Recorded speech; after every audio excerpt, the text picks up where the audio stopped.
In September 1944, at a dusty replacement depot near Le Mans, France, a line of newly arrived American soldiers stood waiting under the punishing sun. They had finished their training, crossed the Atlantic, and come expecting the weapon they had been taught to trust, the semi-automatic M1 Garand.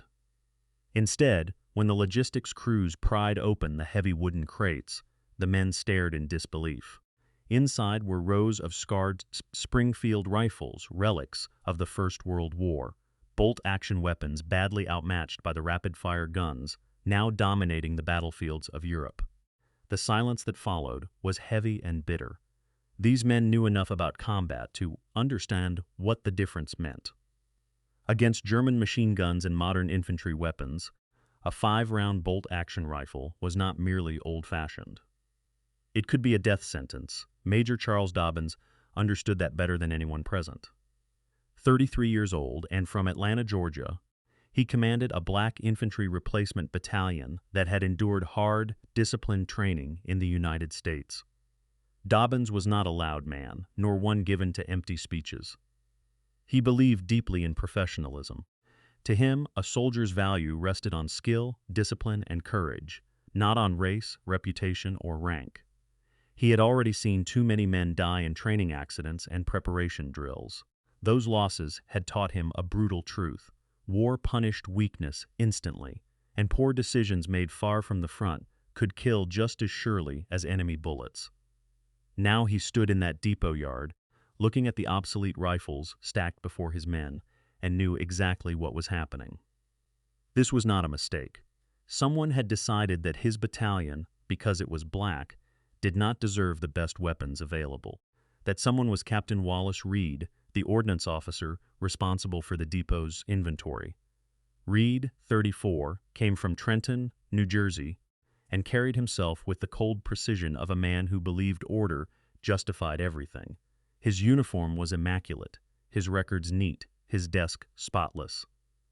Beneath that polished exterior, however, lived a poisonous conviction that white units deserved priority, while black soldiers could make do with whatever was left behind. In Reed's office were separate ledgers and separate standards, carefully maintained under the cover of logistical procedure. By autumn 1944, the Allied advance across France had outrun its supply system. Ever since the breakout from Normandy, gasoline, ammunition, and equipment had been under constant strain. Replacement depots had become choke points where every crate mattered. In theory, frontline effectiveness required consistent standards. In practice, shortages and confusion gave men like Reed the chance to enforce private prejudices behind official language. The chaos of war disguised discrimination as administration. Major Dobbins entered Reed's office, determined to stop it. "Captain Reed," he said, controlling his anger, "I need to discuss the equipment issued to my battalion." Reed barely looked up from his desk. "Your allotment has already been assigned, Major. Class B shipment." Dobbins stepped closer. "My men are infantry replacements. They're headed to the front. They need M1 Garands." Reed finally raised his eyes, calm and dismissive. "The Springfields are adequate for your unit." Dobbins leaned forward, both hands on the desk. "Adequate? A 5-round bolt-action rifle is not adequate against automatic fire. Your depot has Garands. I've seen the crates. I'm requesting a transfer." Reed stood slowly and adjusted his tunic. "Those rifles are for A-priority units. Your battalion is not classified that way. Regulations require combat replacements to receive standard infantry arms," Dobbins replied. Reed's expression hardened into condescension. "Regulations also permit theater allocation by classification. Colored units receive B-priority stock. That is policy." For a moment, Dobbins said nothing. Then, with deadly restraint, he answered, "Your policy is going to get my men killed." Reed waved a hand toward the door. "If you object, take it up with command. In this office, the matter is settled." Dobbins left without another word, but not in defeat. He went directly to the field telephone and bypassed the local chain of command. His report moved upward fast, faster than anyone at the depot expected. Within the hour, it reached General George S. Patton. When Patton arrived, he did so with the force of a storm. An olive-drab jeep tore through the depot gates and rolled straight into the center of the yard, trailing dust behind it. Every man in sight froze as the general stepped out. His steel helmet bore 4 stars. His revolvers hung at his sides. He wasted no time on ceremony and no words on introduction.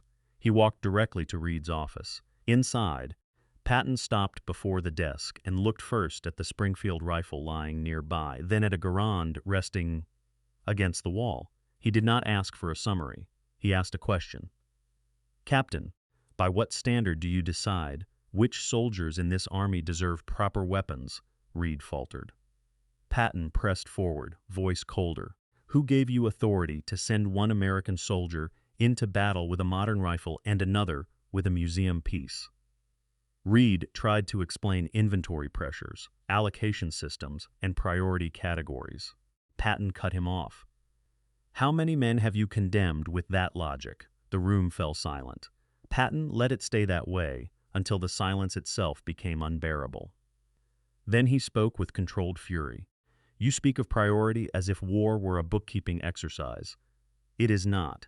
It is a killing ground. Those boys outside volunteered to fight for this country. You stripped them of their best chance to survive because of your prejudice, then dressed it up as supply policy. A Springfield against an MG-42 is not adequate. It is murder by paperwork." He moved closer. "In my army, every fighting man is a soldier first. If the best weapon available is a Garand, then that is what a soldier carries. You have used your office to weaken this army and endanger American lives. That ends now." Patton gave Reed a choice only in form, not in outcome. Step away from the desk and face court-martial, or be sent to the front with the same rifle he had assigned to others. Reed's authority collapsed in an instant. Military police entered and seized the ledgers, manifests, and records that documented the depot's 2-tier system. Outside, before mechanics, clerks, drivers, and infantrymen, the records were removed from Reed's cabinets, while crates were reordered across the yard. Patton directed that the Springfields be piled aside and the Garands distributed immediately to Dobbin's battalion. One by one, the soldiers received the rifles they should have been issued from the beginning. The mood in the depot changed with every weapon handed over. What had begun as silent humiliation turned into something steadier: recognition, relief, and the restoration of dignity.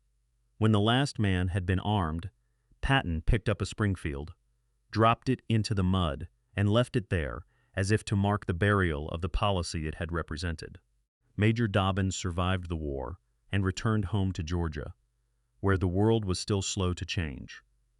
He later became a teacher, and though he rarely spoke in detail about that day in France, he never forgot what it revealed: that institutions could fail, but individuals still had a duty to resist corruption when it endangered human lives.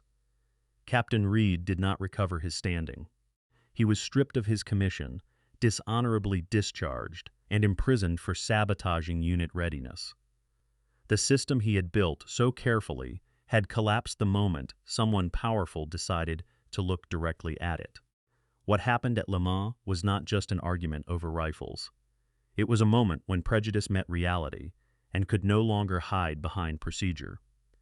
In a war fought with steel, speed, and survival, one officer tried to rank American lives by race. Another forced the Army, however briefly, to confront the cost of that choice.